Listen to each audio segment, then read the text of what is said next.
Hello everyone, my name is Diksha Pandey. Welcome to our channel Selection Mate. So friends, जैसा कि आप सब जानते हो कि हम लेखपाल के लिए मैथ्स के कुछ इम्पॉर्टेंट क्वेश्चन कर रहे थे, ठीक है, जिनको हम टॉपिक वाइज डिस्कस कर रहे थे, ठीक है। आज हम अलजेब्रा के कुछ एग्ज़ाम पॉइंट ऑफ व्यू से जो इम्पॉर्टेंट क्वेश्चन है उनको सॉल्व करेंगे, ठीक है। तो अलजेब्रा में हम देखते हैं कि अगर हमें कुछ इस टाइप का क्वेश्चन दे दिया होता है like p plus Q is equal to 4 and p square plus Q square is equal to 7 and find P Q, ठीक है। हमें पी क्यू की value, it means p and q का जो मल्टीप्लिकेशन है वो फाइंड करना होता है।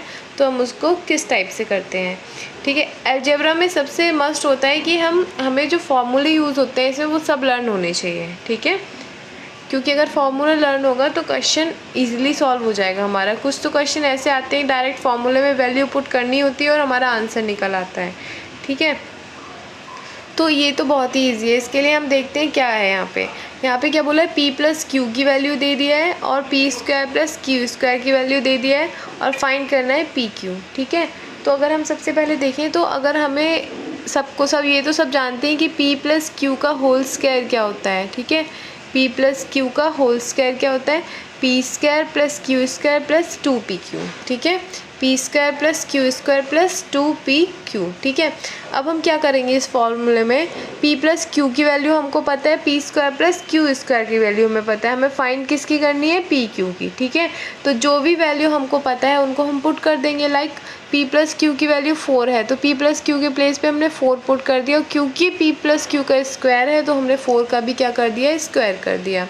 Equal p square plus Q square, पूरी की वैल्यू हमको 7 दे रखी है तो हमने यहाँ पर क्या लिख दिया, 7 लिख दिया, ठीक है। उसके बाद हमने क्या करा, प्लस 2pq, क्योंकि p की वैल्यू तो हमें फाइंड आउट करनी है, ठीक है, उसकी वैल्यू तो है ही नहीं हमारे पास, ठीक है। अब हम क्या करेंगे, 4 का स्क्वायर क्या होता है, 16, ठीक है, और ये जो 7 है इसको इक्वल के अदर साइड लेके जाएंगे तो ये माइनस हो जाएगा, ठीक है।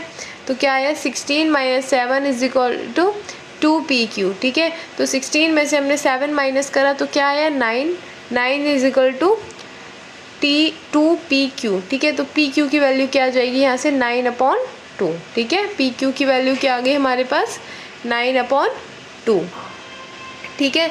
तो यही है कि अगर हमें फॉर्मूला पता होगा तो हम इजीली फाइंड कर लेंगे उसको, ठीक है। अब हम कुछ और क्वेश्चन करेंगे। लाइक अगर हमारे पास कुछ इस टाइप का क्वेश्चन आ जाता है, जैसे कि इसमें हमें क्या दिया गया है, हमसे पूछा है कि x की पावर 6 एंड y की पावर 6 का मान बताना है, ठीक है। x की पावर 6 एंड y की पावर 6 का हमें मान बताना है। तो हम इसमें क्या करेंगे, अब हम देखें अगर x की पावर 6 लिखी हुई है कहीं पे तो हम उसको क्या लिख सकते हैं, x की पावर 3 की होल पावर 2, ठीक है। 3 2 ज़ा 6, इसका मतलब क्या हो जाएगा, x की पावर 6 ही हो जाएगा ना, ठीक है। तो हमने x की पावर 6 को क्या लिख दिया, x की पावर 3 का होल स्क्वायर माइनस y की पावर 3 का होल स्क्वायर, ठीक है। अब हम सब जानते हैं कि a square minus b square का फॉर्मूला क्या होता है, a प्लस बी ब्रैकेट में and now a minus B, ठीक है। जब भी दो नंबर स्क्वायर में होते हैं उनका माइनस होता है तो क्या करते हैं, एक बार उन दोनों को प्लस कर देते हैं और एक बार क्या कर देते हैं, माइनस, ठीक है। तो वही फॉर्मूला हमने यहाँ पे लगाया है। यहाँ पे क्या हो गया है, एक्स क्यूब की पावर 2 माइनस वाई की पावर 3 का होल स्क्वायर। तो क्या कर दिया मैंने, एक बार इन दोनों को प्लस करके लिख दिया, X cube plus Y cube, and एक बार इनका माइनस करके लिख दिया, X cube minus Y cube, ठीक है। अब जैसे कि हम जानते हैं X cube plus Y cube का फॉर्मूला क्या होता है, X plus Y X square plus Y square minus X Y, ठीक है। तो हम उसी का फॉर्मूला ओपन कर देंगे यहाँ पे, X plus Y and X square plus Y square minus X Y, ठीक है। उसके बाद हम जानते हैं X cube minus B cube का फॉर्मूला क्या होता है, X minus Y and X square plus Y square plus X Y, ठीक है। इनके फॉर्मूले में ये डिफरेंस होता है कि जो प्लस वाला होता है उसमें केवल ये जो एक्स वाई होता है ये माइनस का होता है, एंड जो माइनस वाला फॉर्मूला होता है इसमें केवल एक्स माइनस वाई यहाँ पे लिखते हैं और यहाँ पे क्या है, जो सेकेंड हमारा पार्ट होता है उसमें सब प्लस होते हैं, ठीक है। तो सारा फॉर्मूले का ही खेल है, ठीक है। 3 फॉर्मूले यूज़ हुए हैं इसमें, एक A square minus B square का लगाया जो होता है A square minus B square equal A plus B multiply A minus B, ठीक है। और क्या लगाया, X cube plus Y cube का फॉर्मूला लगाया जो होता है X plus Y X square plus Y square minus X Y.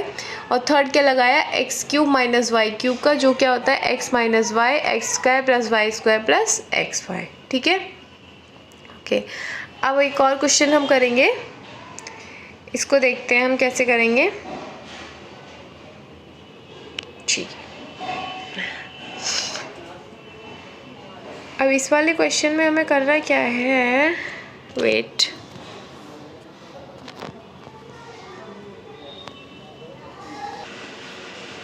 Okay, तो इसमें हमें क्या करना है, 27x की पावर 3 प्लस 8y की पावर 3 का मान बताना है, जबकि हमें 3x प्लस 2y की वैल्यू दी हुई है 14 एंड xy का मल्टीप्लिकेशन दिया हुआ है 81, ठीक है।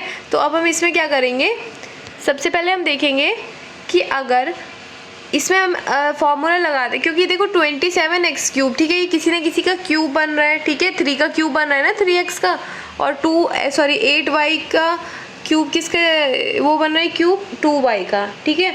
तो अगर मैं यहाँ पे देखूँ 3x प्लस 2y, ठीक है, 3x प्लस 2y का होल क्यूब करके उसको ओपन करूँ तो शायद कुछ ना कुछ यहाँ पर बन जाए बात, ठीक है। तो अगर यहाँ पे लिखा मैंने 3x प्लस 2y का होल क्यूब, तो मुझे इक्वल में लिखना पड़ेगा 14 का होल क्यूब, क्यों, क्योंकि मुझे 3x प्लस 2y की वैल्यू क्या दी हुई है 14, ठीक है। तो जब मैंने यहाँ पे स्टेप कर दिया, अब मुझे क्या करना पड़ेगा, a प्लस बी का जो होल क्यूब होता है उसका फॉर्मूला ओपन करना पड़ेगा, ठीक है। तो वो फॉर्मूला क्या होता है, a प्लस बी का होल क्यूब का फॉर्मूला क्या होता है, a प्लस बी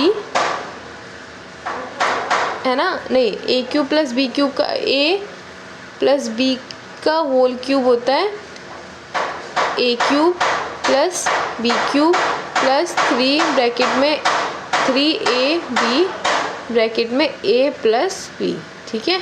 ये किसका फॉर्मूला होता है, a प्लस बी का होल क्यूब, ठीक है।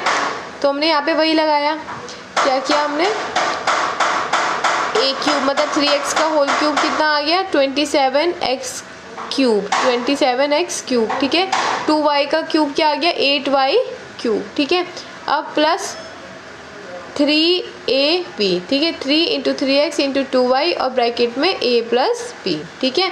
तो जब हम इसको सॉल्व करेंगे तो यहाँ पे बना 27x क्यूब और यहाँ पे क्या बना 8y cube plus 14 into 18 into 8, ठीक है। अब 14 कहाँ से आया, क्योंकि हमें 3x प्लस 2y की वैल्यू दी है 14, और 8 कहाँ से आए, क्योंकि हमें xy की वैल्यू दी हुई है 8, ठीक है। अब क्या हुआ, आगे यहाँ से करेंगे हम 27x square plus 27x cube है, sorry cube plus 8y cube is equal to क्या हो जाएगा, 14 का क्यूब तो ये बना माइनस इनका मल्टीप्लिकेशन क्या आ जाएगा 144 मल्टीप्लाई 14, ठीक है। तो जब हम इसको सॉल्व करेंगे तो हमारे पास आ जाएगा 728, ठीक है। इस पूरी कैलकुलेशन को सॉल्व कर जब हम करेंगे तो हमारे पास क्या आ जाएगा 728, ठीक है। तो ये भी हमारा क्या हुआ, क्योंकि हमें इसमें क्या यूज़ करना था, a प्लस बी का होल क्यूब का फॉर्मूला यूज़ करना था, ठीक है। तो आपने देखा होगा अभी मैंने जितने भी क्वेश्चन करे हैं वो डायरेक्ट फार्मूला बेस्ड थे, ठीक है। अब हम देखते हैं कुछ और क्वेश्चन, ओके। देखो एक इस टाइप का क्वेश्चन भी हमसे बहुत पूछा जाता है, क्वाड्रेटिक इक्वेशन का होता है। जैसे कि हम सब जानते हैं क्वाड्रेटिक इक्वेशन क्या होती है, ax square plus B X plus C is equal to 0, ठीक है। इसके मूल होते हैं, ठीक है, एक्स स्क्वायर है ना तो इसके 2 मूल होते हैं, ठीक है। लेकिन जब हमें क्वेश्चन कुछ इस टाइप से दे दिया होता है कि जो इसके मूल है ना किसी भी इक्वेशन के, जो क्वाड्रेटिक इक्वेशन है हमारे पास, उसके मूल क्या है, व्युत्क्रम, ठीक है। व्युत्क्रम मतलब एक दूसरे के ऑपोजिट हैं, लाइक, ठीक है। जैसे कि अगर एक मूल है x तो दूसरा क्या हो जाएगा 1/x, ठीक है। रेसिप्रोकल जो होगा उसका वो दूसरा मूल हो जाएगा, कुछ इस टाइप से। तो जैसे कि हम जानते हैं कि किसी भी नंबर को अगर हम उसके रेसिप्रोकल से मल्टीप्लाई करते हैं तो क्या बनता है 1, लाइक अगर x है दूसरा मूल क्या हो जाएगा 1/x, तो इनका मल्टीप्लाई करूंगी x से x कैंसिल तो कितना आ जाता है 1, ठीक है। तो किसी भी नंबर का उसके रेसिप्रोकल से अगर हम मल्टीप्लिकेशन करते हैं तो क्या आता है 1, ठीक है। अब हम इसको यूज़ करेंगे क्वेश्चन में। जैसे कि मेरे को ये क्वेश्चन दिया हुआ है, इसमें क्या कहा गया है, यदि समीकरण px square plus X plus R is equal to 0 के मूल एक दूसरे के क्या है, व्युत्क्रम है, तो हमें क्या बताना है, r की वैल्यू फाइंड करनी है। क्या करनी है, r की वैल्यू फाइंड करनी है, तो अब हम क्या करेंगे, जैसे कि क्वाड्रेटिक इक्वेशन में हम जानते हैं कि मूलों का जो गुणनफल होता है वो क्या होता है, मूलों का गुणनफल क्या होता है, c/a, ठीक है। जैसे कि इक्वेशन क्या होती है, ax² plus bx plus c, तो मूलों का गुणनफल क्या होता है, c/a, ठीक है। तो यहाँ पे c के प्लेस पे क्या है r और a के प्लेस पे क्या है p, ठीक है। तो r/p इक्वल क्या हो जाएगा, अल्फा इंटू 1/अल्फा, ठीक है। अल्फा इंटू 1/अल्फा, तो अल्फा से अल्फा कैंसिल हो गया, तो r/p इज इक्वल टू क्या आ गया मेरे पास, 1 आ गया, 1 आ गया ना, तो r इक्वल p आ जाएगा, ठीक है। r की वैल्यू ही मुझे फाइंड करनी थी, ठीक है। तो r की वैल्यू क्या आ गई, यहाँ पे p आ गई, ठीक है। हम देखते हैं कुछ और क्वेश्चन, ठीक है। अब एक इस टाइप का क्वेश्चन भी बहुत आता है हमारे एग्जाम्स में, वेट, हाँ, तो इसमें क्या कहा गया है, एक क्वेश्चन आता है हमारे पास, उसमें क्या होता है, दो नंबर्स होते हैं, उनका एलसीएम, एचसीएफ और मल्टीप्लिकेशन, इन्हीं से बात होती है। कभी कभी क्या करता है, उन दोनों नंबर्स का मल्टीप्लिकेशन दे देता है, एचसीएफ दे देता है, और हमको एलसीएम फाइंड करना होता है, ठीक है। या फिर क्या करता है, एक तो नंबर दे देता है, एलसीएम दे देता है, एचसीएफ दे देता है, और हमको क्या फाइंड करना होता है, सेकेंड नंबर, ठीक है। तो इन सब के लिए हम एक फॉर्मूला यूज़ करते हैं, जब भी ऐसी सिचुएशन बनती है तो हम उसमें फॉर्मूला लगाते हैं, एलसीएम इंटू एचसीएफ, ठीक है। एलसीएम और एचसीएफ का मल्टीप्लिकेशन होता है फर्स्ट एंड सेकेंड नंबर्स के मल्टीप्लिकेशन के इक्वल, ठीक है। इस टाइप का जो भी क्वेश्चन आ जाएगा उसमें हमें यही फॉर्मूला लगाना है। तो अब ये क्वेश्चन हमसे क्या बोलता है, दो संख्याओं का एचसीएफ कितना है, 21, ठीक है। एचसीएफ कितना दिया है, 21, एंड एलसीएम कितना दिया है, 4641, कितना दिया है, 4641, ठीक है। यदि कोई एक संख्या 200 एंड 300 के बीच में हो तो दोनों संख्याओं का क्या बताना है, हमें अंतर बताना है। क्या बताना है, दोनों संख्याओं का अंतर बताना है, ठीक है। तो जब भी इस टाइप के क्वेश्चन होते हैं ना, तो हम इसमें क्या करते हैं, एक तो वो फॉर्मूला अलग है, लेकिन जब भी हमारे पास इस टाइप का क्वेश्चन आ जाता है कि हमको एलसीएम और एचसीएफ ही दिया होता है और वो नंबर हमको फाइंड करने होते हैं, ठीक है। नंबर का मल्टीप्लिकेशन नहीं, वो नंबर हमें फाइंड करने होते हैं, तो हम क्या करते हैं, अब इसमें क्या है, दोनों संख्याओं का अंतर बताना है।